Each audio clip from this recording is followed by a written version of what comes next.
Welcome to Cozy Midnight Collective. I'm Morgan. And I'm Lauren.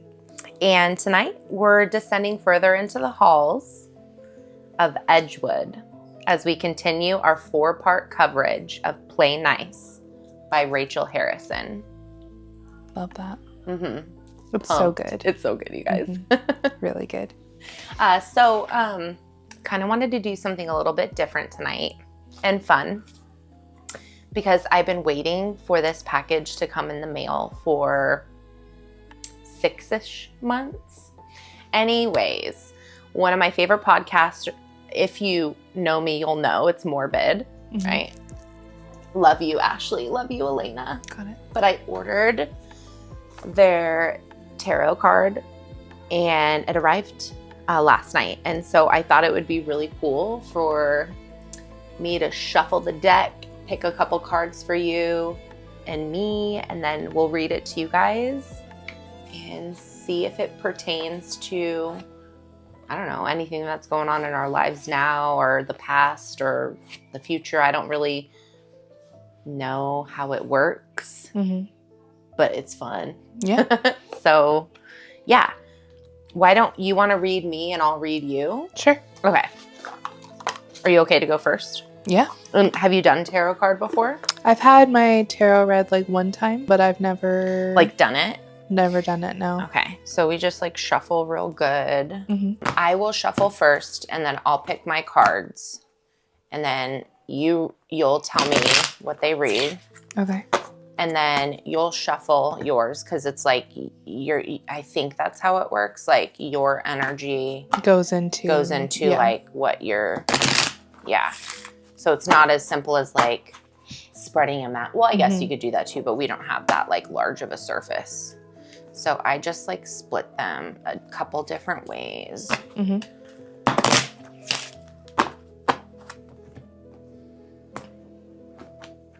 There's no method to my madness. I'm just and then if it's upside down, keep it upside down. Because the cards can be read 2 ways. Right side up or upside down. I'm going to choose...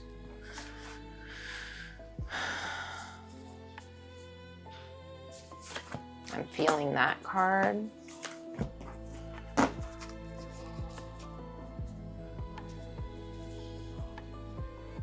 And this one. Okay, so this is the way. And then what you'll do, or I guess I can so it'll be right side up, right side up. Okay. There you go. And then you'll find whatever it is in there. And let's see. Let's see what it is. So this says, let's see. Yeah, they are super cool. Keep it weird, but not so weird that your tarot deck starts giving relationship advice to your plants. And then they signed the back of it. Anyways, these are so dope. Obviously, we're not sponsored by Morbid, but hey, that'd be cool. I mean, I know you guys have sponsors, but do you want to sponsor us? Okay, so...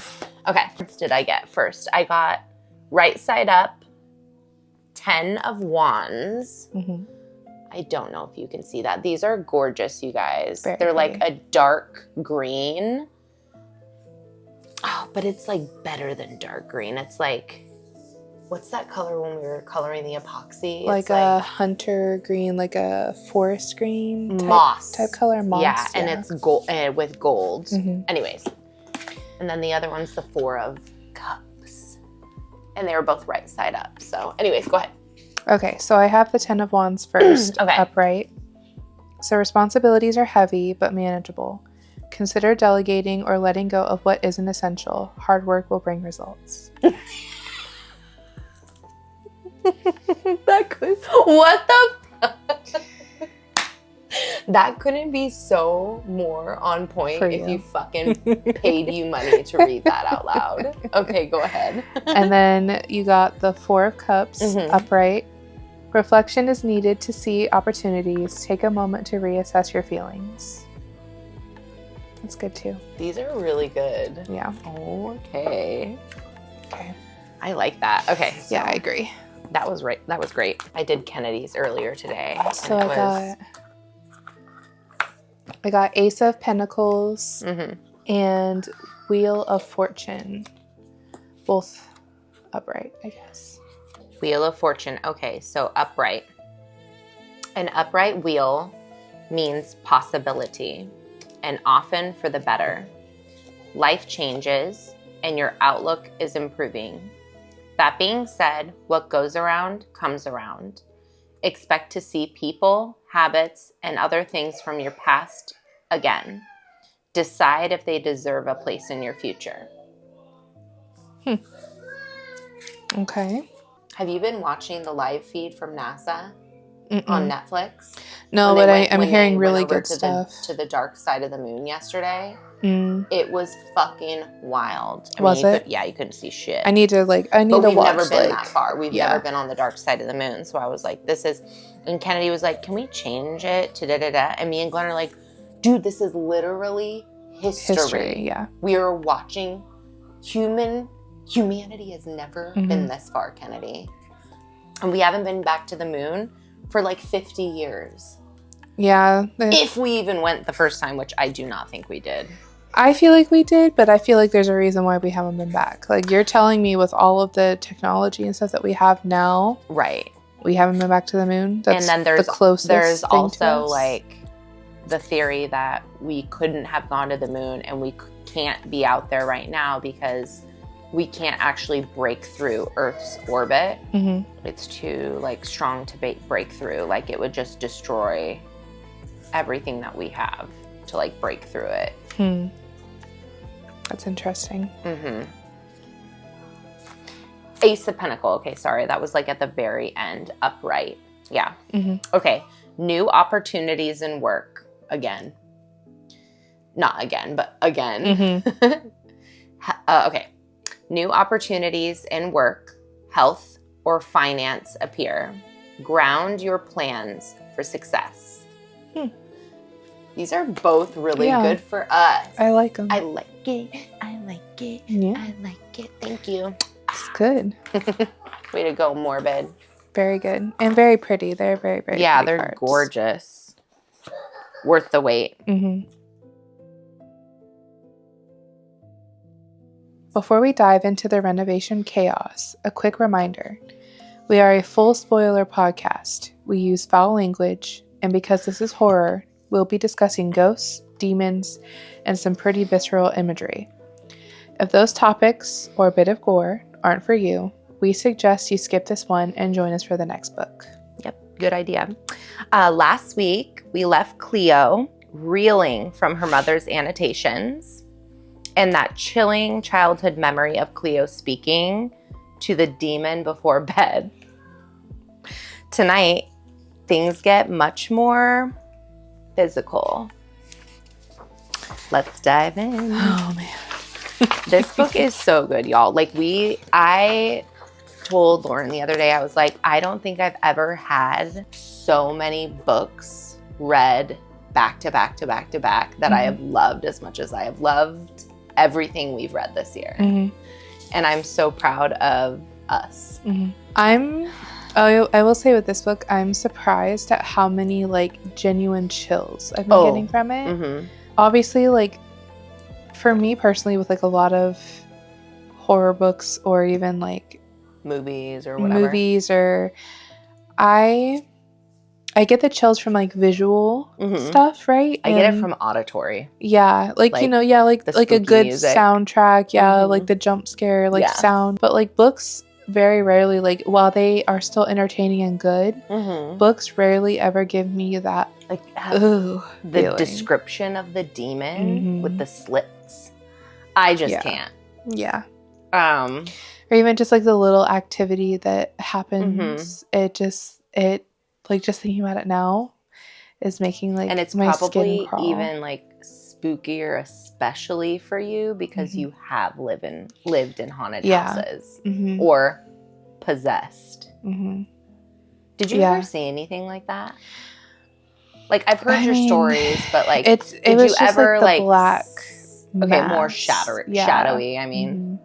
Yeah, and like I did like that feeling of like not being alone was definitely a thing. Like, or like impending doom. Yeah, because there was like a period of time where I did live, well, not live, but like I was alone while my husband was like on like a mini deployment type thing, where he was still in country, but like they went off to do like a training for like a month, and I was alone for 4 weeks. My daughter, I was like maybe 16 weeks, or not even, like, because I was like 12 weeks pregnant. It was just me, the dog, and a cat, and I had a hard time sleeping by myself because like I felt like there was something like watching you while in you the sleep. room with me. Yeah, like, and I would have to close the door, lock it, and then I had SpongeBob on while I was sleeping because I was too scared. Like, SpongeBob is creepy in and of itself. I used to love SpongeBob, but like, you know about all the things that come out about like cartoons, and when you're an adult you can notice them versus like when you were young. So now I'm just like, SpongeBob's creepy, but it's good. I remember. Well, I mean, it was supposed to be an adult cartoon, apparently. Like, initially it was made for adults. They like forgot to remove a bunch of like adult topics. But yeah, no, like just that feeling of being watched. She describes it so well because like I get like almost like a throwback to like that feeling, like, and yeah, just like knowing that like it's not just you in the house. Like, it's just I hated it. And reading this book, you just feel like they have the upper hand, like whatever it is, whatever entity it is, because you're like, that's not fair. Because I can't see it. Yeah. Like, at least, like, let's even the field, you know? Yeah, it was creepy for sure. So it's like, this book is perfect because she's describing, it's like, you fucking that pussy, same come out feeling. of the shadows and show me your fucking face. And then you see it, you're like, go back. Yeah, no, I would be like, you can stay over there, just leave me alone. Yeah. Like, just let me live my life, because this is too much. Like, I can't be here by myself. And then there's like a situation where like lightning struck the house, and like there was like this lightning loud rod, like, on the roof. No, I don't remember if they did or not. It's supposed to like disperse it, the energy. Yeah, I don't think they had that. I don't know. Like, all I know is like I was washing my face, and you know, like when you're washing your face and you're already like, something's behind me. I was like washing my face, and I heard like the pop, shook the house, and like, because it was like one house and it was attached, kind of like a duplex, but there was 4 in one.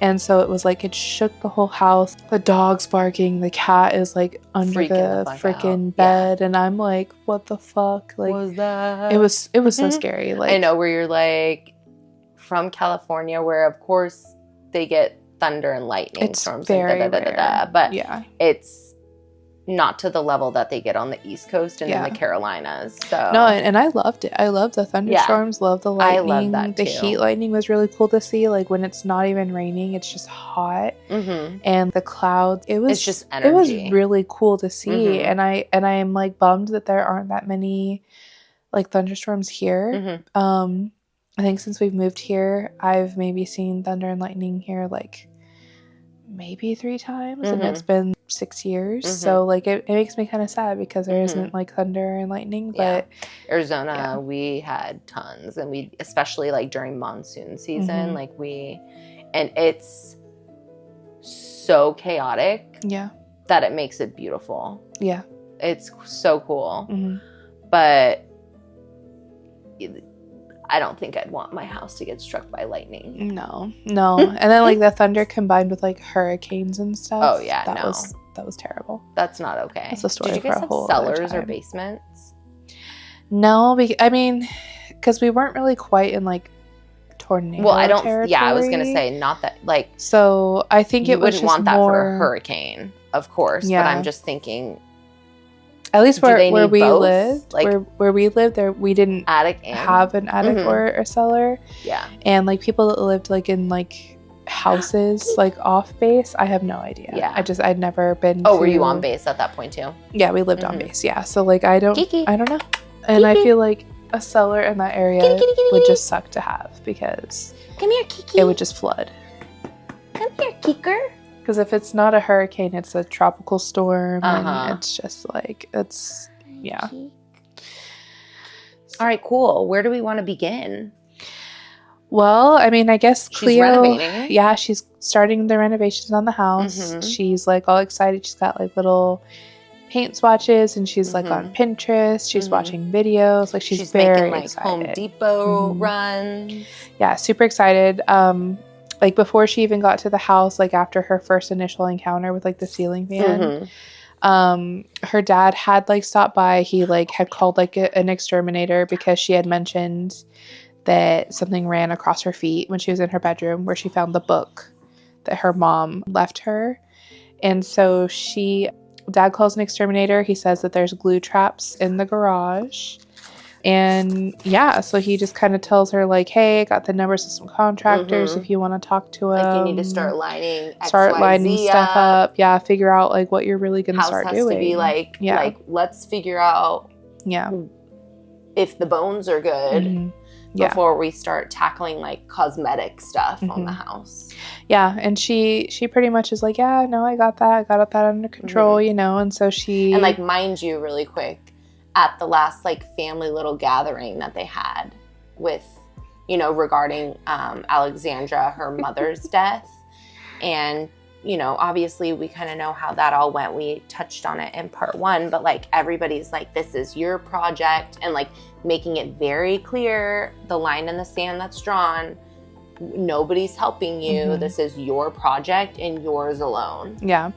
And which is kind of fucked up because it's like, oh, she can't just be like, hey, I need a little bit of help. Yeah. Like, not that she's signing anybody up for like a long-term project with her, but like, really? Like, her sister, I think it's Daphne, was like, I don't even want to hear about updates of how it's going. Don't tell me anything. Which I'm like, dude, you're a fucking bitch. And Lita is even worse because Lita is... Oh, yeah, maybe it was Lita. Lita's the oldest sister, but Daphne does the same thing too. Because Daphne is usually the one Lita's that... worse. Daphne's the middle child. So usually she's kind of like the Buffer. Middle ground between the two of them. But Lita's very much so like mean older sister, very but I think looks Cleo's down. the buffer between Lena and Daphne. I know she's the youngest, yes, but she said like they cannot get along. Well, I mean, they are closer in age, so like, and they did want to share a room, but they didn't include Clio into that. They don't get along. She basically is on her own. Her sisters made it very clear, we will not be helping you. We don't even want you asking dad for help. Yeah, which is like, let your fucking father speak for himself. Like, and that's what like kind of annoys me, is that like they just like refuse to offer any kind of assistance. And it's like, I get that they wanted nothing to do with that house. I understand that Clio was like, don't you know you feel what? Like it's overkill? Like the reaction. It is. Like they're just very visceral about it. And I'm like, dude, like, and I feel like they were trying to talk her out of it by like talking about how much work it is. And like, but I'm also kind of like, well, your sister seems to be the most successful out of the two of you. Like whether you believe in like the social media influencer type thing or not. Right, because the money's green and it pays the bills. But she's obviously doing pretty well for herself. Like she is the youngest. Like it is what it is. Like, you know, like, so she basically decides she's gonna paint. She's talking about how the kitchen basically just needs to be gutted and needs to be redone like all together. Yeah, it's just like, let's literally remove everything. And she's got like a sketch pad where she's jotting down her little ideas and designs, which I guess she's a really we come artist. To learn she was a great artist. Yeah. Which I feel like is gonna get real fucking creepy in the book. So she's, you know, kind of starting that process. She's going into this with like, granted she had that weird experience like that first and only day that she had been there before she started this process. But recap, that was like the fan started fan going twirling on its own. Next thing you know, it's like literally like aggressively like popping off and like it's not on, it's off. Very creepy. The very, door, very creepy. right? Was that happened, right? Yeah, the door I'm like super far into the book, and so I like to ask these questions, not because I haven't read it and don't know the content, but because I don't want to overstep and like talk about a different part that we haven't gotten to yet. So usually she's the one that like rampantly reads and like, I got something up my ass the last week and I'm just fucking zooming through the pages. She has her plan. She's got her sketchbook. Dad is offering support in small ways. He like buys her groceries at one point. Yeah, because he's like, well, he kind of like judged her in part 1 when he like went to pick her up from her apartment in New York City to go home before the funeral. And he's like, Lita, you literally have... Clio, you literally have no groceries and all your trash is takeout food. So like, what's going on here? Yeah, I mean, he's just like very much so like the tutting, like old like dad, you know, he just wants to make sure that his daughter's taken care of.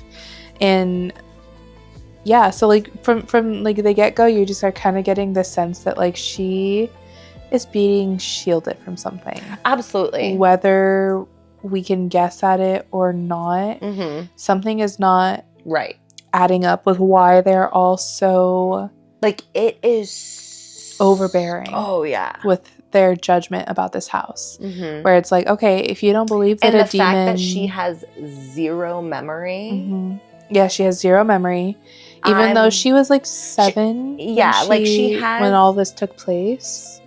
I mean, I want to say, I think she has other memories of being that age, but when it comes to being back in the house and like with her sisters and her mom, like just nothing. Yeah. It isn't until we get further in the book where you know, she's spending more and more time in the house.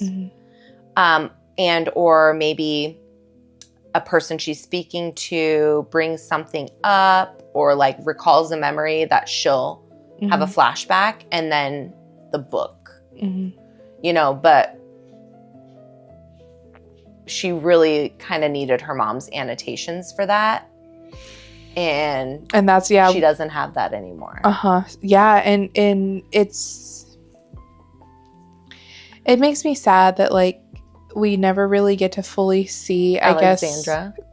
Yeah. I mean, what we get is like through this book, which, you know, in the beginning, Clio says that like, okay, the way that she wrote it, and Alexandra does, she is honest. Said it herself in the she annotations, said, I had to make certain like, changes. This would sell better.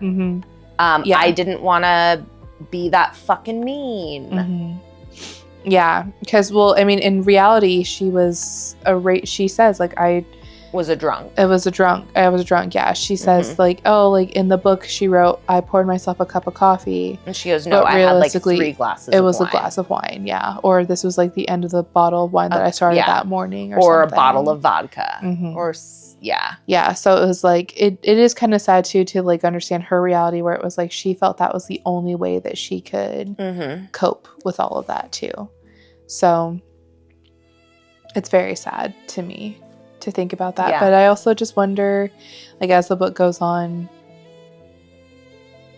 how much more information we're going to get from Alexandra's perspective that's not like just annotations in a book, you know, like, or like, is Clio going to fully unlock her repressed memories from this place? Because obviously maybe she'll go to a therapist that can do like hypnotherapy or what is it called again? Like hypnosis type thing. Yeah. Where it's like they put her under and then call forward. Yeah. I want to say it's something like that. Yeah. There's therapies that help with like recalling memories. Yeah. Some of them even like supposedly help with like recalling past lives. I've heard something like that. Yeah. So that's pretty much like how like that this part kind of starts. She's eager, she's excited, she's got lots of great ideas. Dad is pitching in like just a little bit, like mainly with just like checking in, and he's happy to do so. Like nobody's twisting his arm. She's not even really asking him necessarily He'll just to do kind of it, show but when up sometimes, whether he shows up or he's like, hey, this needs to happen, are you okay if I do it? She's like, well, yeah, like she's gonna welcome the help. But I just kind of wanted to like make that clear because her sisters are fucking wild. They're like, leave Dad out of this. Yeah, they get kind of grumpy a couple times because they'll somehow find out that he like brought groceries, or that he like Yeah. Gave Clio like the They number all- to the exterminator or whatever. Mhm. And they're like, why are you involving Dad in Even this? that We made it clear you're relationship on your own. is part of the whole scandal going on with Chloe or Mhm. Clio. Mhm. It plays into like, yeah, why does the dad still Mhm. baby her so much? Is it because she's the baby, or does it play into why everybody Mhm. gives Clio what Clio wants? Everybody bends the knee. Mhm. Yeah. Something is up. Yeah, something we don't have the full story. Maybe. What if there's like the family made a pact with the demon? I could see that. Yeah, I'm curious. Something wild. I don't know. I don't know where it's either. going Oh, yet. I love it though. Yeah. It's so good. You guys have to go pick up the fucking book if you haven't It's started so reading good. it, and read with us. You'll get through half of the book like we did in days, just a matter of days. Yeah. Okay, so next up we're gonna the gifts in the garage. So Droppings. And So- not the kind you think. yeah. So like, I mean, I guess we can get into as well. So the activity is ramping up. Yeah. It's getting a little bit crazier. Mhm. Cleo is now having Demons coming out of his Yeah. long stretch of a break. Yeah, and it's creepy because, like, again, she Been keeps 20 talking years. about feeling like something's watching her. Yeah. She sees something out of the corner of her eye, but it like disappears before she can look at it. The house kind of smells funky. Yeah, sulfur. If you don't know, now you know. Yeah, so apparently if there's like a demonic presence, you're gonna smell sulfur. And it just smells like rotting meat. Like a lot of people say it's like rotting meat. So So there's that. And then she can hear like scratching in the walls. And oh fuck no. Do Do you remember my story with Liz? Yeah. That's literally, I was like, oh my God, something about somebody scratching the walls. She basically is like hearing the scratching in the walls. She'll fall asleep in her bed and she wakes up on the floor, or she's like switched around in her bed where like she falls asleep with her head on her pillow at the head of the bed, and then she wakes up with her head at like the foot of the bed. And then the next night she Vivid decides to put herself to bed with her head at the bottom of the bed, like she woke up, but in the morning she wakes up on the ground. That was creepy because, like, how do you not remember fucking falling? How did you not get freezing cold? Not on your bed under blankets. I almost called them blankies. I mean, and she does say too that like the house will get like freezing cold in some spots. Like there's temperature shifts, which that's normal with paranormal stuff. Not normal, but normal to but it'll paranormal. happen. Yeah. And so she's got that stuff going on, and then she basically is going to start going through more changes, and this is where things get like truly creepy. So one situation, she falls asleep on the couch. She's got her sketchbook open, and she remembers drawing. She's like coming up with designs, but she's tired, so she like passes out. She does have a couple drinks, which that's something too that like maybe we should keep an eye on with her, is that she's drinking a lot, and it could just be that she's young. She's a young adult. Yeah, and she likes to party. She's a party girl. Perfectly clear that like she's down for all sorts of parties. Yeah, well, the whole family seems to be into it because like even not the stepmom, drugs. well, not the drugs, but stepmom, like but had like druggie. Sangria. Yeah, no, like stepmom had sangria. Like she every time they go over, there's like some sort of alcoholic beverage. Yeah, so it's just kind of like one of those things where she found like a bottle of vodka, I think, in the freezer. Oh, that was her mom. Yeah, that was like the only thing that she found in the freezer was like a bottle of vodka. So she was just like, well, fuck that. I'm just gonna have a couple sips. This ain't going to waste. Yeah, so she's not using it in no pie crust tonight. Yeah, so she's got that going on. So basically, she is going to start. So she wakes up after falling asleep on the couch, and what was it that she finds in? Well, she doesn't notice it for a while because the neighbor, what happens is she's woken up by, I don't know if it was like No, it wasn't tapping. It was footprints. Mm-hmm. Boom, boom, boom, thud. Mm-hmm. And then she sees like a shadow. And then it's still the middle of the night. And it was Austin, her neighbor, and his nephew attempting to break into the house. Yeah.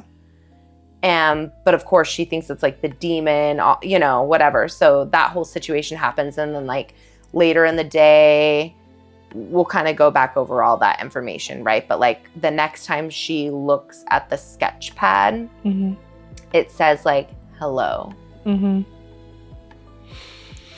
Yeah. And then... Or was it the smiley? No, it was hello. I think it was hello. Yeah. So there's hello, and then... But you get quite a bit of writing from the demon in part 2, and the sketchbook, it loves... Writing. Yeah, it loves writing. And like... It's fucking creepy, you guys. Like, I think... And then it's so cool how it's written in the book, too, because it's how... It's literally in the writing... It's not normal text, right? So it's as if you were Clio looking at the notebook in the handwriting that the demon wrote in. You're seeing it like that. And it's just like, you know, these squiggly like lines. It's so creepy. I'm like, creepy. Oh, it's so fucking, it gives me chills. But yeah, that demon writes a fuck ton in the book, in the sketch pad as like, you know, chapters go on. There's a lot of faces it really likes to draw. Like smiley face, but the wig with like wavy lips. And then it even progresses to like getting carved in the wall, into the wall. And she compares it to the size of one of those, you know, when we were kids, we were young and you're like playing on the playground, that metal, like there's like 4 little sections. Is it a merry-go-round? Yeah, it's like a merry-go-round. Yeah, and like there's 4 little sections and you run as fast as you can and hop on. Whee! And it's like a death trap. It's like squeaky and uneven. Yeah, that. She said it's literally that size. And the sound of digging into the wall lasted forever. And by the time she had like built up the courage to go in there, it was that smiley face in the living room wall. And this was, I think, wasn't this after she comes home and she finds like her sketch pad is just like all the pages are ripped out, and every single page that was ripped out said hello, hello, hello, hello, like multiple times. And then there was one page that was different in it, and I believe it said like remember me or something like that. Oh, I think I did. And hello, hello. So good to see you. Yeah. And so she loses it. Like, I mean, loses it. I don't know how she continues to go back and stay. Yeah, that's where I'm like kind of wondering, like, is she trying to use like logic, or is initially I think she's trying to logic her way out of it. She's like, okay, well, here's Alexandra coming out of me, like with the alcohol. I'm tired, or like maybe I was tired and I wrote that. She's like, it does look like something I would do, you know. But then as things get like more and more intense, she's kind of like getting to the point. Oh, she says like, it's real. It's real. It's real. It's real. It is real. Yeah, and she's low-key kind of spiraling through it because she's like, I can't talk to anyone about this. Yeah. My sisters don't want to hear anything about it. My dad would just lose his shit. I can't go to public about this because my whole image is my job. And they're going to think she's having a psychotic break. Like, oh, she says she can't even talk to her mom's friends. She can't even talk to her mom's sister, her Aunt Helen. Yeah. Because everybody's going to be like, because she supposedly looks I feel like she exactly could, like Alexandra. and I think she will end up talking to the mom's friends that like are the ghost hunting friends. Yeah. And then her ex-boyfriend, or well, not ex, but she died. So an ex, Roy, the demonologist, because I think it's in part 3, it has to be, where it talks about the exorcism, right? Because you haven't gotten there, right? No. Yeah. So, oh my God, you guys, you just like, it's so good. Yeah, it's so good. But like, yeah. Yeah. So I'm like, don't say anything. It's hard. But I hope she ends up opening up to one of those people. Mm-hmm. And I really think eventually she's going to open up to Austin. Mm-hmm. So, because that is just like, what a like weird meet cute. Yeah. They're cute. I can't wait to get into that. I know. But before we get to that, because this is like the part where things like get gross. So we had mentioned earlier, part 1, she felt something like go across her foot. Like she's like, oh my god, there's mice. And she's almost more scared of like the mice than she is of like a potential demon. And this is again where her like logical brain is like, okay, the scratches, there's like dead flies everywhere. She's like, we definitely have like a pest problem. Yeah, and it's like all these things that are like signs of demon. Yeah, signs of demon. Well, that's another thing too, because the flies. I have a story about that too as a kid. Really? Yeah. It's super brief. Like I'll just say it real quick.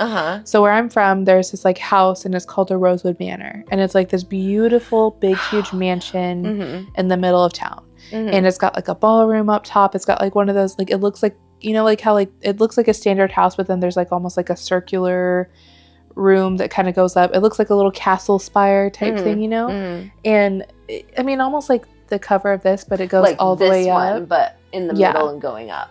Yeah. So my grandma, she bounced around a lot. She ended up like they I guess would rent out their rooms in the Rosewood Manor. And as a kid, I'd always wanted to go into this house. I thought it was such a cool house. It was beautiful. It's like so out of place compared to like the rest of this like super small town. Go inside. My grandma. Oh, you did go in? I did go in because my grandma. Rent a room? Yeah, she rented a room for like she was living there for like a month or 2. Oh, okay. But she was like, "Oh, you can finally come in and see this house," and so very excited, right? I go in. Was it pretty? It's really pretty. It's like a really pretty little, you know, not little. It's like it's a mansion. It or remodel it? Or? Yeah. So they did the upkeep on it, and it was just really, really pretty. Sweeping staircase, like just gorgeous house. And I was excited about going up to the ballroom. I was like, whoa, there's a ballroom up here? Dope! So we go upstairs to the ballroom. We go upstairs to the ballroom and we're looking around. It's really pretty, nice looking, you know, the floors are pretty. And I wanted to go into like the tower thing that was on the side, and I wanted to look out the window. Because we're at this point, like we're on like the 3rd floor. I open up the door. Dead flies everywhere. Ew. Like the floor was black. Really? There were so you many. Could have swept them up. There were so many dead flies. And mind you, did you? I went. I had been in like every section of that, from like the 1st to the 2nd floor to the 3rd floor. The 3rd floor was the only one that had the dead flies in there. And it was probably just that one room, or was it the whole floor? Just the one room, off to the side of the ballroom. And my grandma... You know, it would be even fucking creepier if your memory became a movie scene. It's playing in my head right now. Because we can make AI videos, y'all. What if the fucking dead flies started fucking livening up? Well, again? So I'm not going in there. Oh my god. I closed the door. I think you were the bravest soul on earth. No, I closed the door. My grandma was already going downstairs with because my brother and sister were younger. Yeah. So she was taking them downstairs. Yeah. So I ran across the ballroom and I'm going to go down the stairs and I look back and the door was open. And I had just closed it. Yeah. Oh, fuck to the no. Yeah. It was creepy. Bro, did you hear anything? No, I didn't. Did you hear the anything. door creak open? Oh my god. Nothing at all. Maybe because my footsteps, I could only hear my footsteps going across the floor. But okay, so is there anything else to that story? Well, so basically they say that an abundance of dead flies is an indicator that there's a demon. So not a ghost, a demon. Yeah, because you've seen the Amityville Horror, right? Yeah, and I was just thinking the Fly King is that what it's called? I'm pretty sure that's a demonic thing too. Why flies? Because they eat shit? I think it's because they're attracted to the smell of death. Of death, yeah. If we didn't have flies, the world would be way stinkier because they eat away. If we didn't have flies? Yeah, because they eat away the rot and the stink and stuff like that. So ew, and then I'm just thinking about the whole life cycle of a fly and maggots and shit. Yeah. So, I mean, going back into it, Yep. so her dad had mentioned that he had an exterminator come by. Yeah. Exterminator said that he couldn't find any sign of mice throughout the house, but he did say in the garage There was a demon. there were some I'm just kidding. there were some like mice droppings. Yeah. But he's like, they put down some glue traps and she needs to make sure she goes to check on them In a couple days or something, right? So mind you, it's been like a couple weeks at this point. So she's like, she's been back and forth. She's back and forth between her lives in New apartment in York the city City, right? and then back to here. So she's kind of like, oh, I need to go to the garage. So she goes out to the garage and she's immediately like hit with the smell of death and rot. Ugh. And she's like, what the fuck is that smell? That is horrendous. Turns on the lights and she's like, immediately, it's funny because she says immediately it's already creepy in here because the light is like a bare, like twitchy, and isn't there the fluorescent window, like there's like not that many windows or something? So it's just dark except for this like creepy buzzing light. And then she looks down and she sees the glue traps are filled with mice, but the mice are ripped to shreds. Like it's just bits and pieces It's of them. bits and pieces of mice. There's no like, and there's no whole mouse anywhere. Like, and she tried to explain it as like, okay, well maybe they tried to chew out of the traps, or maybe because like if a I mouse get that, but is it's like desperate, it'll chew off its own arm to get out of a trap. I feel like that's more of a rat thing, not a mouse thing. But she was trying to logic it. I know, but like a mouse isn't gonna bite its vital organs off. No, so that's where she was like, okay, but there's sense. half of a mouse here, like the bottom half, or she's like, there's like a claw, or the left half, or like a head, and so she's like, bro, what the fuck? So she calls her dad. Dad is like, well, I told you to check the traps, you know, and he's like, well, you know, he's like, it just happens. They were probably just trying to escape from the glue traps. Or You're whatever. like, no, bro, let me. Hey, you know what year it is? We should use our iPhones to like FaceTime. Yeah. Or like send a picture.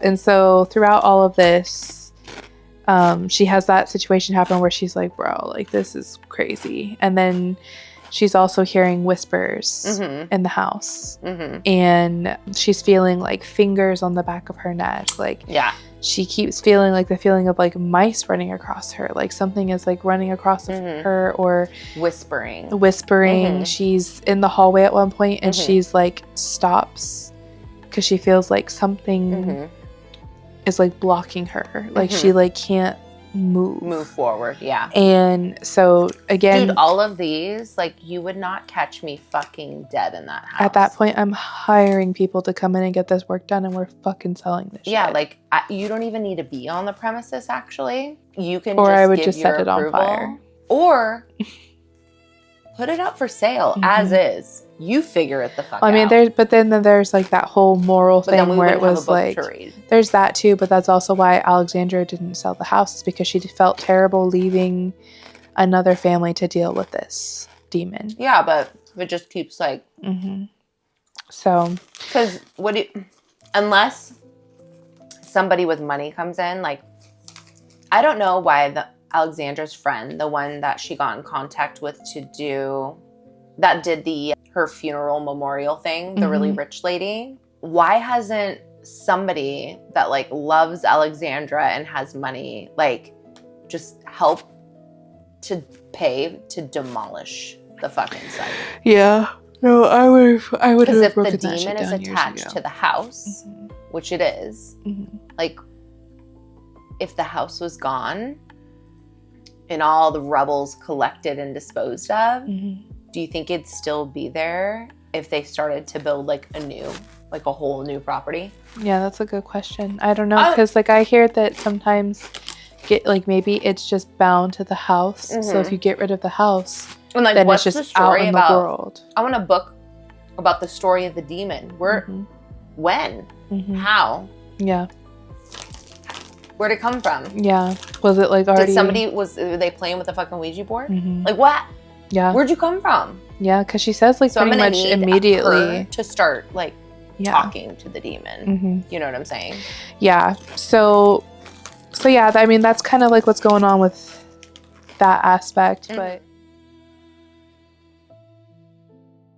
maybe we should circle back around to Austin. My sweet baby Austin. Baby boy. I love him. Love him.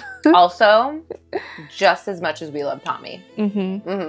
I love Tommy in a different way, where it's like, obviously I want nothing bad to happen to Austin, but if I swear to fucking God, if like anything happens to Tommy, I'm gonna riot, because he's just this sweet little angel baby who's just... He's so genuine. He's just such a funny guy. But so Austin.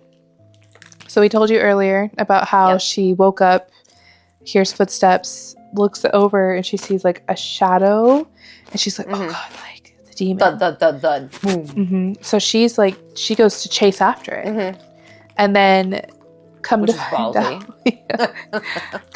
out, it's a teenage boy, and he's like, he falls and run! He's like, "Oh God, you said the house was empty." And she's like, "What are you doing on my property?" And he's like, "He dared me." And she turns around and she's like, "Oh, score. This guy's hot." Not the kid, but she's like, "This guy's hot."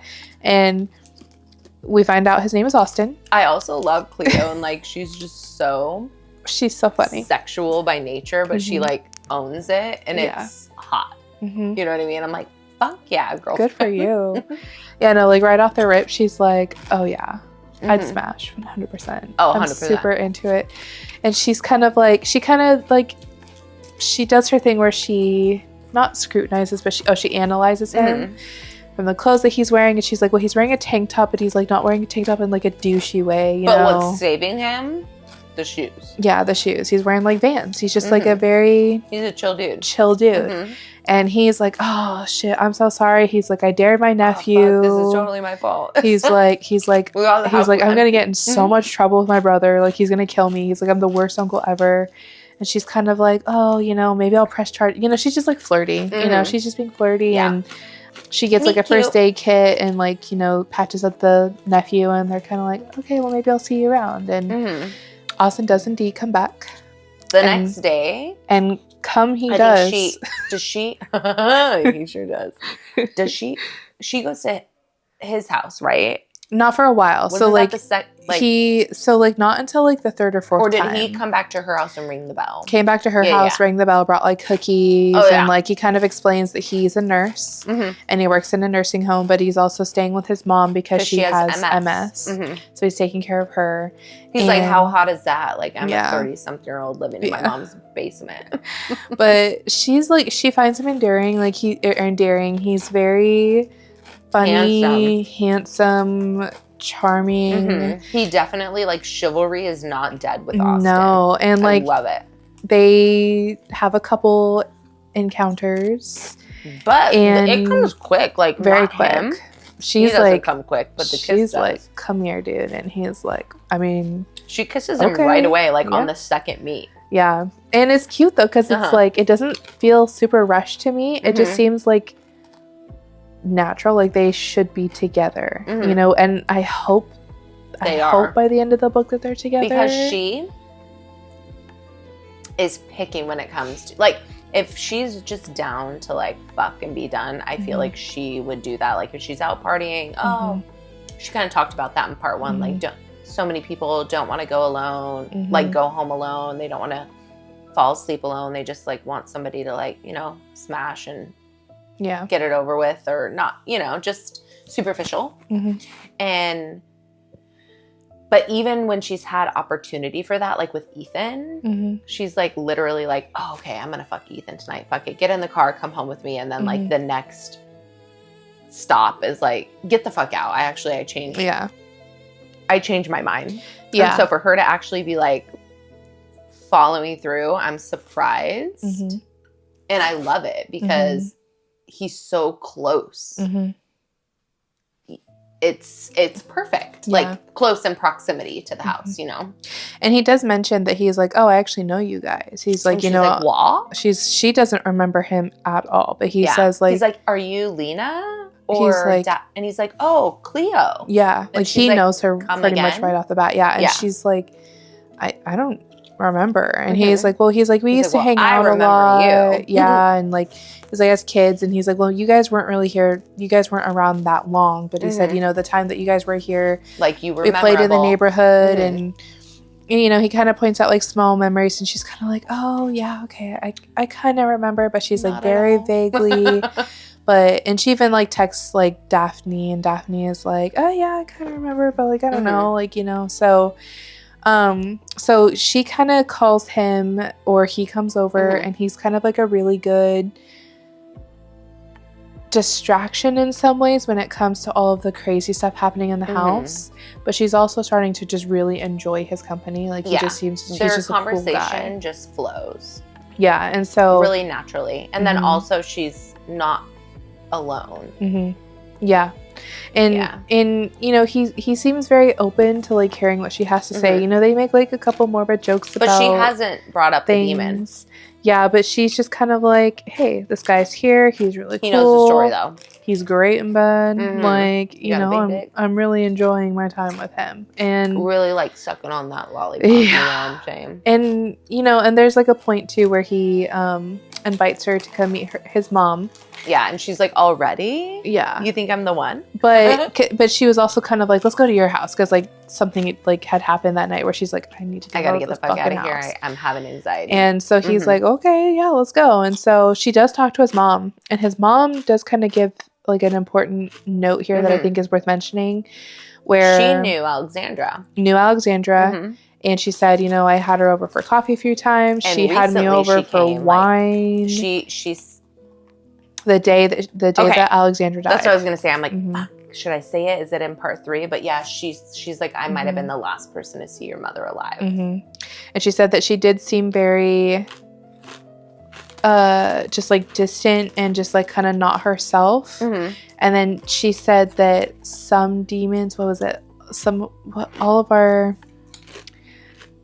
she said something like, all of our demons like kill you in the end, or something like that. Like her last word to her was something like that, basically about a demon your essentially demons, killing you in your the demons end. Also get you. Yeah. And it's just like very eerie, because like from what we know, what we assume, the demon is responsible for Alexandra's death. Yeah. Whether we know how or not, which hopefully we'll find out by the end, like how it managed to happen. I wonder if I can have that, if I can find that quote. It should be like the second to last chapter, I think. Or of part 2. Of part 2, because that's where we are. Yeah. But like, the mom was very sweet. She's very like open to Clio. And, she initially, it seemed like Clio kind of had to drag it out of her a little bit by like getting her to admit like, okay, whatever you're hiding, you can tell me. Like, I can handle it. She basically, says like, yeah, I had your mom over a few times. She kind of talked to me about your dad, talked to me about she actually didn't really talk too much about like the demon situation, because she was like, I think she felt like, who was going to believe me? Like, who's going to believe what I have to say? And she just said like, she was a very nice woman. I liked talking to her. I even met Roy a couple times. I found it. So Cleo's talking with Austin's mom. I forgot her mom's name. And her mom is saying, essentially, this is what Alexandra said to me before she left. And she said, I asked her if she was all right. And she said, our demons get us all in the end. That's what it is. Then she told me she would see me later and walked off, turned around and went home. I didn't follow her. I wish I would have. I keep thinking about it. Yeah, so that's Austin's mom holds like some guilt over like not. Yeah, when it's like, would anything have changed? Often. Maybe. Would it have not? Maybe. Like, there's no point in just like, it wasn't your responsibility. Yes, you're a good friend. You wish that you could have been a better friend in that moment. That's just too much weight to carry around for something that you cannot change, so yeah. And her and Austin's relationship is kind of getting, I don't want to say serious, but like, they're hanging out more often, talking a little bit more. She's still not sharing anything that's going on in the house with him, but he comes over every now and then and helps her paint and keep her busy. Yeah, but for the most part, it's kind of like more of like a physical relationship. but she's kind of using him as a safety net when it comes to the spooky stuff happening. There's like one and being point, able to like exit the house very quickly. Yeah, there's one point where like he does spend the night with her, but then she's sleeping. Shit pops off, yeah, but he doesn't wake up. Sleeping in bed, and she hears the door like creak open. She hears like the footsteps, and she's like, the room got so cold. She said, I can feel breaths, but she's like, but Austin's sleeping behind me, like he's spooning her. Austin's warm. He's spooning me. I can feel his breath on my like ear. But she's like, why can I feel breath on my face? Like something's breathing on my face. And she's like getting like terrified, and then she like falls to the floor. Yeah. Like she's on the floor, and Austin's like, oh shoot, did I push you out of bed? And she's like, no, I just had a really bad dream. And he's kind of like, well, I have a queen bed at my house, because they're sleeping on like her sister's twin mattresses like pushed together. And he's like, she's like, did she fall? Yeah. And so she's like, yeah, let's just go to your house. Let's sleep at your house. Yeah. So like the demon. Oh yeah, she says that like she feels like the blanket lifts. Oh, it was she got pulled from the bottom. Yeah, and it wasn't that it? Yeah, I think so. Where it's like, yeah, because like it lifted up the blanket off of her like feet, and she could feel its like fingers. The demon's like, you're mine, you're mine. Yeah, mine. She could feel like the fingers traveling up like from her toes. I would have just started shaking and crying. Yeah, and also I would be screaming, I don't care if you think I'm crazy, wake the fuck up. So yeah, and they go back to his house and sleep in his queen bed. So yeah, things with Austin and her are popping off, and I'm excited to see how that goes. I hope it gets more intense, because I think that they're cute together. They're so cute.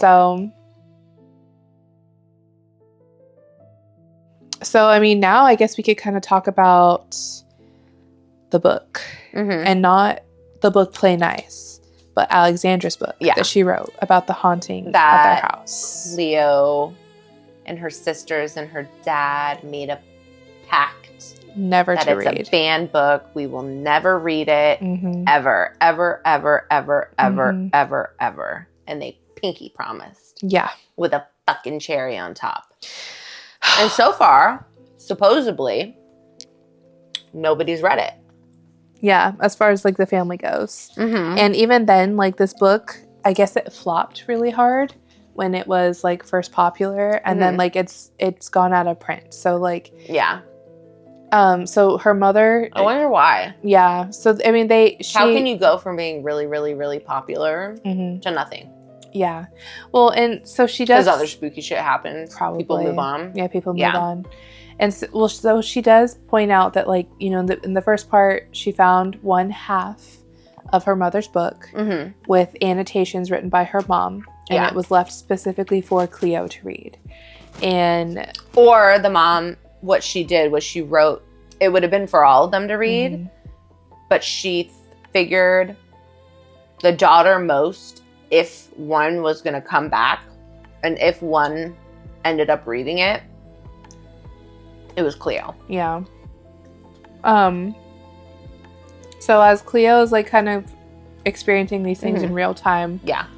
She's also reading along in her mom's book and reading the annotations that her mom had put in the margins. And there was a point where while all the girls were at school, Alexandra, this is reading from her perspective in her book, there's a point where she goes, like she knows that her daughter is talking to somebody, and this is Clio. Oh, yeah. Cleo's in her room and she's talking to somebody. Well, okay, hold on. Can we back up just a little bit more? Alexandra and her daughters, they all built this really intrinsic, multi-level, sturdy as fuck fort out of cardboard. And they had covered it in sheets, and it was like just elaborate. Everybody was supposed to be in bed. Alexandra was hanging out downstairs in the living room where the fort is. She's on the couch. Shit starts moving. Like the sheets that are on the fort, little doors and stuff that are hinged in the fort, all cardboard. And she's starting to get really, really scared.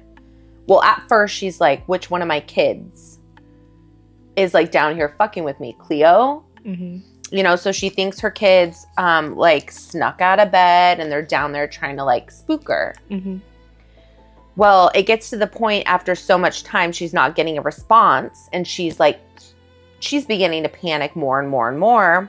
She starts screaming. Lo and behold, all of her kids run out of the rooms, which is upstairs on the second floor. They're like on this, like essentially kind of like how we have this Juliet kind of balcony looking down. She realizes all the kids are there, all accounted for. What the fuck? She's drunk, scared, angry now, destroys the entire fort. Literally kicking it to shreds, this, that, and the other. She's screaming. Daphne and Lena, they run to their room, slam the door. They're in their bedroom. Clio goes back to her room, and then her mom is going, essentially, you know, some time has passed or whatever. She's going up the stairs, gonna go to her bedroom, walking past Clio's room now, and then this happens. Yeah, so she can hear her daughter talking to someone. She can hear whispering. And she doesn't even like, she's just kind of like, I'm not dealing with it tonight. I'm going to bed. I have zero energy left in my cup. So she does kind of bring it up to her daughter the next day. And she's like, hey. Cleo at Who are first you is like, talking to? I'm not, nobody. I didn't talk to anyone. And then she's like, okay. So she turns up the music on the radio, and then her daughter says, so quietly that she almost doesn't hear it, but she says, it thinks you're funny. And it wants to be my friend. And it wants to be my friend. And her mom is like, what do I even do with that? Right? So there's a day when all her kids are in school. She goes into Cleo's room and she's like looking around. And there's an attic entrance in Cleo's room, wasn't it? I want to say it was in Cleo's room because she has to pull out a chair. In the closet. Yeah, so she pulls out a chair. Oh, yes. It's like one of the ones where you have to move like the head. Yeah. It's tiny. And she says she gets up there and it is freezing cold in there. Yeah. And fucking ice storm going on. Right off the rip, I believe doesn't it laugh at her? Like whatever it is, she sticks her head in like long enough. She heard giggling. She hears giggling. And then she like kind of like goes to get out because she's like scared. So she goes to like find her footing to like get out, and she falls, and like she doesn't break her back, but like she gets really fucking hurt. She biffs it, yeah. And really then hard. the demon starts dying, laughing. Hysterically laughing. Yeah. And so she's like, I'm talking to a fucking priest. She's like, I cannot do this shit anymore. I'm fucking done. I'm talking to a priest. And she does write a section where she said you that know she what tried. I would have done? I'm starting a fire. She does try Burning calling her this bitch sister. And she does try talking to her sister, but her sister's kind of like, do you want me to come out there? And she's like, no, I don't want to bother you with this. And, you know, she does kind of point out like in her annotations that like she did talk to her sister, but she never talked to her sister fully about what was going on in that situation. She didn't want to involve her sister, didn't want her sister to have to come out and have this going on with her too. Right. And so she's kind of like, you know what? I'm going to go to the church, the Catholic church. So she talks to the She's like, local... I don't know what I need. I don't know how to get help. But like, this seems like a really good place to start. Since it's a fucking demon. Her first thought process is like, I need to bless the house. Yeah. So she goes to the local church. We need to bathe this bitch in holy water. Goes to the local church, and she seeks out Father John. And she says, hey, can you come by my house and bless it, please? Doesn't give him any information. She's just like, hey, it'd be nice if you could come bless the house. Yeah. So he says, sure, I can do that. So and he's like a very like sweet guy. Is he? Yeah. The first one's really sweet. The second one. Okay. So the first one, so Father John's very sweet. He's like, of course I can come out. And so she schedules a day. To bless your house. Yeah, schedules a day. And so she she tells work initially, her job, that she's going to be late. But then Clio ends up getting sick that day. And so she's kind of like, I don't want my daughters around to see this because, one, their dad does not agree with religion. He would fucking kill me if he found out. Yeah, if he found out that I was involving the church. He's been very vocal about not wanting the girls like to be involved in all the Christianity, just God, anything like that. So she was like, I was trying to keep this from him. So she's like, well, fuck, like Cleo's at home. It is what it is. I'll just tell her that she's like, I kind of have to bribe her. So she says like, hey, how about you go into Lita and Daphne's room? Yeah. You know, I won't tell them. It'll be our secret. And so Cleo's like, you know, little sister's like, oh, fuck yeah. So she like runs upstairs. Father John gets there. She had like coffee and like cookies and all this stuff prepared because she was like, you know, just wanting to be hospitable. And he comes into the house and he immediately just starts hacking. Like he is coughing. And to the point where like he doesn't even get to the kitchen. Like she tries to get him some water and he's like already out the door. The door's shut. He can't breathe. Yeah. The door's shut behind him. She goes to open the door. He doesn't shut the door. The door shuts behind him. Yeah. As she's coming out. She's like, oh, fuck. So she runs up, grabs the door handle. It's burning hot to the point where it burns her hand. Like scalds her. She's a blisters. Yeah. Yeah. And she's like, and her daughter's like, Cleo's like, what's going on? Pain. And she's like, just stay upstairs. She screams. Like she takes her shirt and like covers her hand and she's like, I can still feel how hot it is through the shirt. But she opens the door and Father John's like sitting on the steps and he's hacking. Finally gains control of himself. Nightmare. She sits down next to him and she's like, are you okay? And he's like, why did you call me here? And she's like, I wanted you to bless the house. There's something here. There's something here that's like messing with me and my girls. And he's like, I'm going to need to call an expert. He's like, there's something going on here. But he's like, it doesn't want me here. I cannot do anything about it. I'm going to call my friend, Father Bernard. He has experience with all of these things. Yep. And so she's kind of like, well, is there anything you can do? And he's like, I can pray for you, but that's about it. And so he gets up, goes to his car, gets in his car, and he drives away. She turns around, and there on the step is a mucusy dead mouse. Father John hacked up a dead mouse.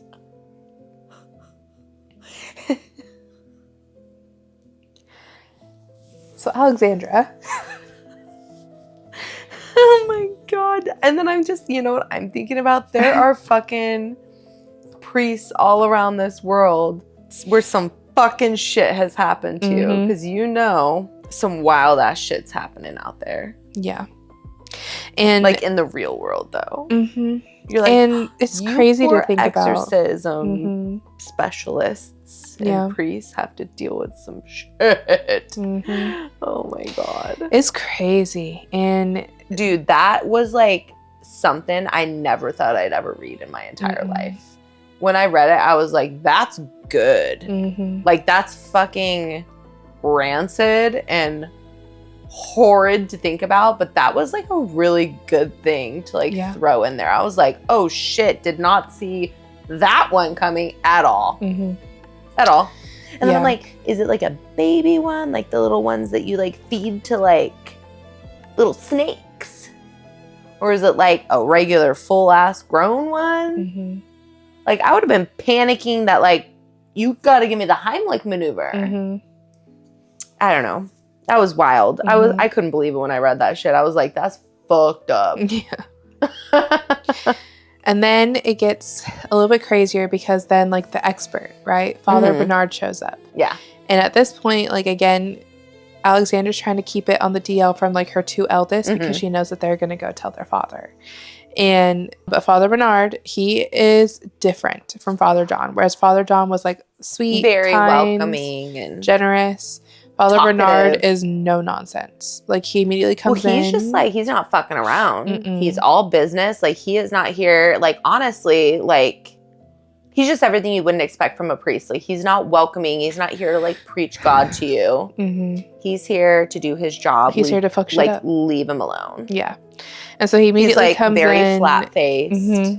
Old. Or flat affect. Yeah. Mm-hmm. I meant not flat-faced. Mm-hmm. But he comes in and like her daughters are still ancient. eating breakfast, and she's like, he's fucking early for one. Yeah. So her 2 oldest daughters are already like, what's this guy doing here? Yeah, and she's like, oh, he's my friend. He's you my know, friend from the church. He's my friend from the church. Or did she say church for them?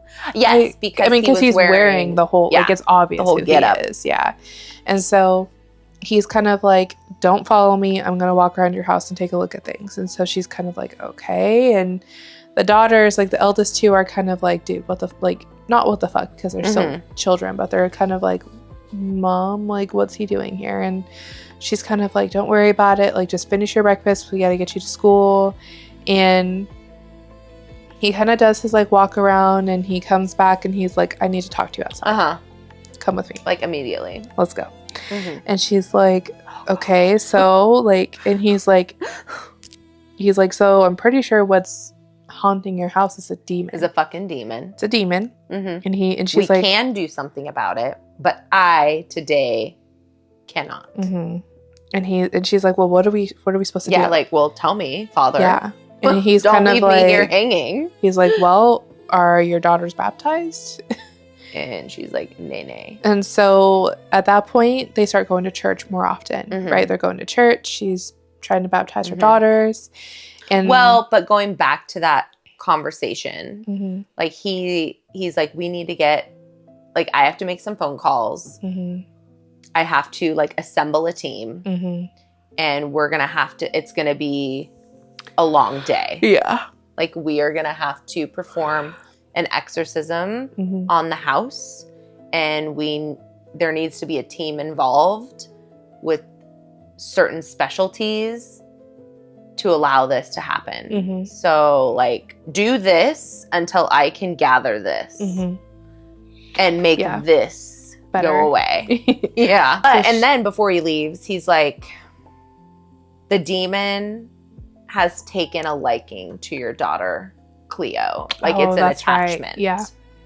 Really likes Clio. Not that I don't know why I'm calling it a he. Not that it has possessed her, but it has attached to her. And there was a point too, did we discuss this in part 1, where there was like a memory that was brought up for her where, and I forget which sister pointed it out, but they were like, do you not remember that Mom chased you down the hallway with a knife? Yeah. And then later, did they retouch on that in 2, or was it 3?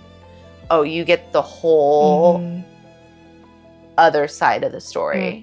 And you just feel so bad for Alexandra but it's nobody's fault. Like, these are children. They remember. Memory is such like a weird thing, right? So you don't really know. You can't conceptualize the whole story when you're a child. And as an adult reflecting on memories, it's so visceral and real. But you still don't have the bandwidth to understand because your memory is still a child as well. Yeah. Like, and so, but you get not even the whole story. You just get the point of view of Alexandra, and you're just like, oh my God. It's sad. Yeah, it actually is really sad, where it's like both truths exist and they coexist. Both are right and both are wrong. It's very interesting. Like, I'm excited to get more to that because I feel so bad for her. So bad for her. I also feel bad for Clio because she's just repressed so much of this stuff. You know, like, obviously. But even if she didn't, I would still feel bad. She still wouldn't have the whole story. Yeah, and like, and part of me is like starting to wonder too, like, are the sisters really even villains for not wanting to remember a lot of this stuff, or for not wanting to go through this stuff again, or wanting to go back to that house? Like, no, they're not, right? You know, but they're just setting. I wonder if their tight-lipped stuff is what's eventually going to fuck Clio in the end. Oh, like, absolutely. Like, I think she could. Whatever is coming is big, like huge. Yeah. And 100%, I do not doubt that whatever they are keeping to protect her will end up damning her in the end. Yeah.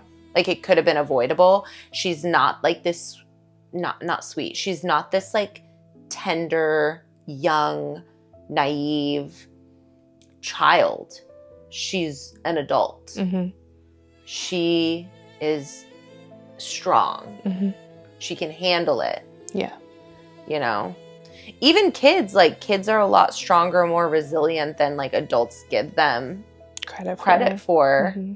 And it's okay to tell the truth. Now you can, you know, adults can choose to, like, omit certain things, but, like, you don't have to keep things or lie. You just decide what you present at each developmental stage that they've, you know what I'm trying to say? Yeah. Like, depending on what their age and development level is, like, yeah, what the fuck? Like, you're setting her up to fail, especially if you're outright not, like, standing in front of the door being like, Clio, you may not fucking enter. Tell her why. Yeah. Just be honest. Like, it's gonna fucking haunt her. Yeah, anyways. It's so, it's sad all around, this whole situation, whether... I feel so bad for the mom. Yeah. And Cleo's just reliving it. She's literally going through the exact same thing. And then it's like, oh, look how easy it is for the father to have painted this story when you're seeing it literally unfold in your own actions before your eyes. Well, and yeah, and like that also kind of brings in like the fact that he finds out that she's been taking the girls to church. Yeah. And he's pissed about it. Like he's like, really mad about it for some reason, and he frames it as like unnaturally. Yeah. And he frames it as like, you're just trying to, how does he say it? I'm going to grab it. Like, actually, it's almost like if somebody, like, you would expect that reaction from somebody that's like in something wild and crazy, not like a Catholic church, but like in the occult or like some satanic shit, like something wild where you're like, you cannot have my kid in that. Like, that is not safe, da-da-da-da. Yeah. Well, he wants to, like, take her to court and get the lawyers and get full custody of the kids, all for taking the girls to Catholic church, to mass. Well, and the way that he had said it, like, kind of pissed me off because, what did he say? He's just a dick when it comes to the mom. Yeah, like, he says something. And it's like, dude, at one point, that was your whole world. You loved her so much, you married her and had 3 children with her. What happened, yo? I think something is triggering me for like, I feel like somehow he's connected in the mess. And I don't know why, because all in all, they paint him or Rachel, the author of this book, paints him like, we should just love him. Like he's done nothing but like be super supportive of his daughters. Like, everything, but like is he though? Because we kind of, that's what I'm saying. But as we go along, each new chapter, he's actually like a piece of shit. Yeah, because like it came out that Daphne is a lesbian, and the way that Clio had said it was that he had put all of his effort pretty much into Lita because she kind of has like the traditional marriage. She's married to a man. She's, can have children. She's like kind of living her whole life, right? He pretty much like very traditional. He doesn't pressure Daphne at all into getting married because he's kind of like, because you're gay, you're a lesbian, so like, which is fucked up. But then when it comes to Clio, she's like, I haven't even told my dad that I'm actually bi, because she says that like, there's a couple times, and I do drugs and I party and I drink. Because he finds like a note that was written by Austin one night, last night was fun. He's like, oh, yeah, what's But he's also kind of like weirdly pissed off about that too, about the fact that she's like hooking up. And we don't know if it's just because it's like it's his dad or it's his daughter. She's like, dad's pissed. Like, he just found out I'm a slut. Yeah, because she answers, like, Lita calls her and she's like, Dad just slut shamed me. But she kind of says that, he doesn't really seem to put too much effort or thought into Daphne. And is it because she's a lesbian? And then she said, like, I think the only reason why he's even still like... But, like, what do you have to fucking so on talk, top you of me and adulterer? supportive? Like, shut the fuck up. Yeah, because it's like it's speculated that he slept with Cleo's ballet teacher, and they're now married. And had a relationship going for a while. It's speculated a before he lot in the ended book, too. Like, in her mom's book, she mentions it a few times. But we're like, the jury's kind of out on that. You ended our marriage and grieved it long before you told me you were done. And then you were so salty. You, like, hated me, divorced me, and I'm just trying to play catch up on the feelings that you've already dismantled as you were fucking her. Yeah. Wasn't it like, was it months or years before he ended it? The speculative. I don't know. I forget. Like, I want to say it's like years. And the crazy part too is that Clio says that, like, Daphne and Lita's relationship with Amy, which is their stepmom, is more of like a mother role. But she said, like, she was still my dance teacher for years. She was like, it was more of like, she was like my dance coach. Coach lived with me. So she was like, I knew her more as like a coach than I did as like a stepmom or like a mother more figure. Like a friendly, awkward. And like, just to kind of like say what he had said, because he was like, you're taking them to church, he said. And Alexandra says, they're my daughters too. I'd been preparing, so why did I feel so unprepared? I wanted them to learn about faith, about goodness, and have values. He balked. They are good. They have values. I've taught them values. They don't want to go. You're forcing them. And so in her annotation, she said, he would always do this. Twist my words. Of course you were good. That wasn't what I meant. And he knew it. And then he kind of goes into, you're not even Catholic. I don't know what you're playing at. Is this for the judge? To position yourself as some pious, God-fearing mother? You're not doing this for the girls. You're doing this for yourself. You're so fucking selfish. No more church. No more forced prayers. You'll be hearing from my lawyer. Fucking dick. And then Alexandra says in her annotation, believe it or not, this depiction of your father is generous. This conversation was far worse than I portrayed it. So Clio goes back and forth on like, okay, was this just mom? Because she was like the ex-wife, you know, she was an alcoholic. But then, you know, Clio does say that every interaction she has with her dad as she continues reading this book, she's kind of like, I don't know about you. Like, she's avoiding certain interactions because she doesn't want to be around her dad. And then she's kind of like, oh, no, like, no, dad fuck that I'm talking about. Yeah. Like, this is... But no. Just, things are just kind of starting to add up. That she's kind of like... shift. I don't know about this. Maybe mom has more truth to her words than we are giving her credit for. Willing to give her credit for. Yeah.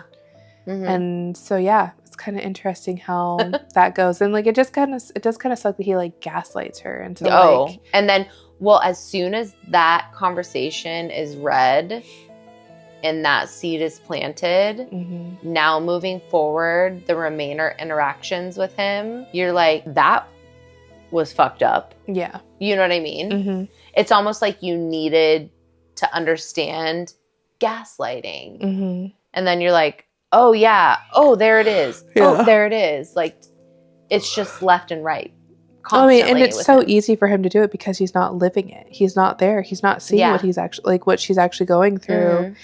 And it sucks because it's like, would this still be a situation if they were together? Or is he only this rude just because they're not together anymore? She's his ex-wife.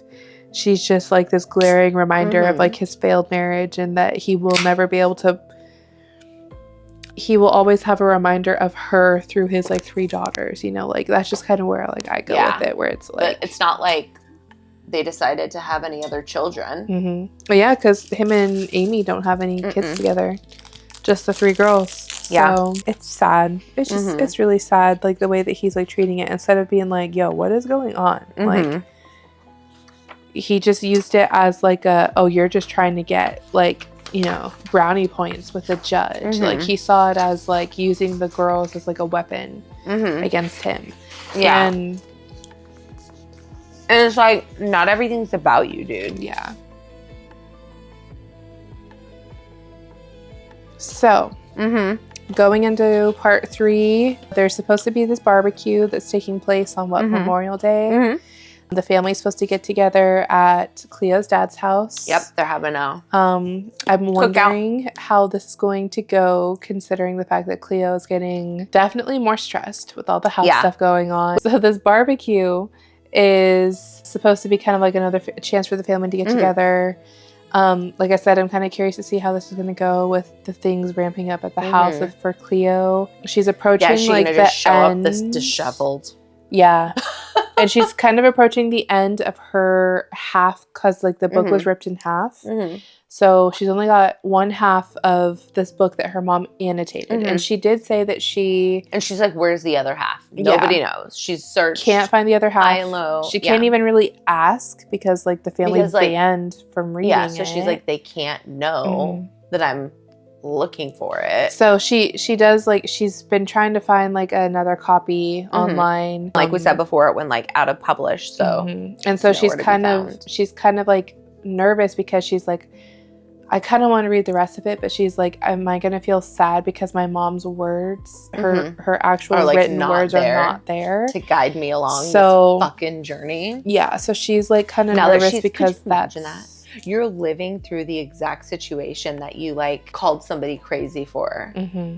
Now you're living it, and then even though she's dead, she was still like, you have to think Cleo probably felt like she was actually, for the very first time of her like adult life and memory, being supported by her mother, even in death. Now that's like ripped out from under her. It's so sad. It's really sad. And then what happens? It's like the ultimate betrayal. Yeah. But yeah, sorry, they're prepping for this big old party. Yeah.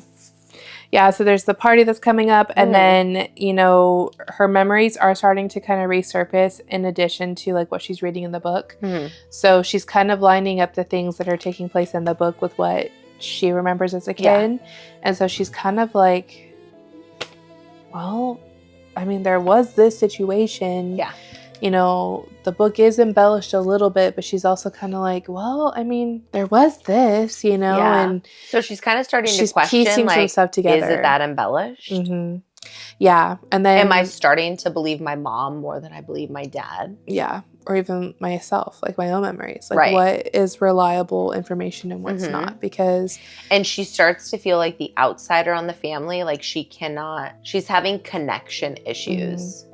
With everybody. Yeah. The one person she knows she can trust is Austin. Yeah. She does get like a little something from Daphne, but like Daphne is just kind of, again, Daphne is like the buffer at this point. Cleo's head is a mess.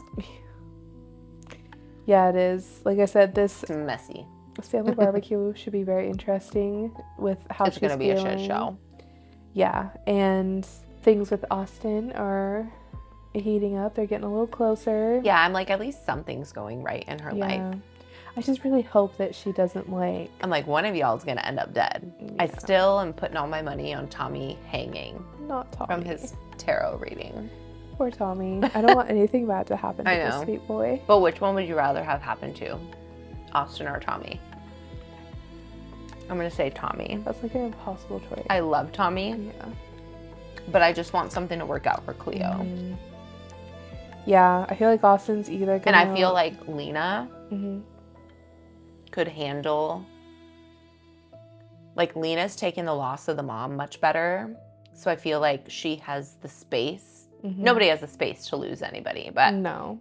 If you know what I'm trying to say, she has more of a space to lose than Cleo. And so that's why I choose Austin. Yeah, I agree. I mean, Tommy. Yeah. I choose Austin to live. Tommy's just such a sweet baby boy. I know. But is he? I feel like do we even know anybody ever? I don't even know anymore. People are so good at fooling everybody. Yeah. It's like everybody's grown to be like a sociopath. Yeah. You know? That's a fucked up world. Anyways. So. My high thoughts.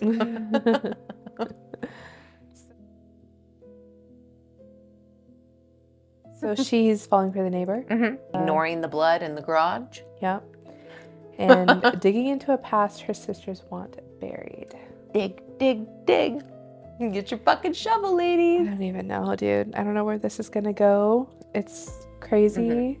It's already crazy the way it is. And like I said, it genuinely gives It's getting me crazier. chills. Yeah, it does. No, this book, I like, feel like and then I just can't even think about where we're gonna go when we start reading that beast. yeah, These books that we keep choosing this year are insane. they're just getting wilder and wilder, and I'm here for the ride. Yeah. I'm loving it. It's crazy. So They've all been very good. Well, should we say goodbye? Okay. we're tired. It is almost 12:30 a.m. I will say, when we did part 1 episode, when we filmed that, like, I got spooked. And as I was driving home, Oh yeah. I was terrified. I was driving home, pitch black, dark, and there's like a cemetery that runs It's along right by the my road. house. Yeah. But during the day, y'all, it's like it's really very pretty. well kept, beautiful cemetery. But at Lovely. night, I literally just tunnel vision through it. At 'cause night, I'm it's like, still a cemetery. I can't imagine like looking over and like seeing like something like standing at Have the you ever fence seen or the something. videos of people driving through cemeteries in their Teslas? Yes. And like it has the bodies. Glenn was talking to me, was it last night? He wants to buy me a Tesla, the big SUV Tesla. You'd think it was a van, but it's not, and the doors are like Lamborghini style come out. Bing, bing. It has 7 seats. And that's literally the first thing that popped into my mind was like, I'm gonna be able to like see ghosts. We'll be back next week for part 3, where the niceties start to truly fall away. Make sure to follow us on Patreon, where we try to do everything as early as possible. But this is life, you guys. You've been along for the ride. You know how this works. We love you no matter what. Yeah. Yeah, so thanks for hanging out in the dark with us tonight. Stay cozy, keep the lights on, and remember, some stories are meant to haunt you. Bye.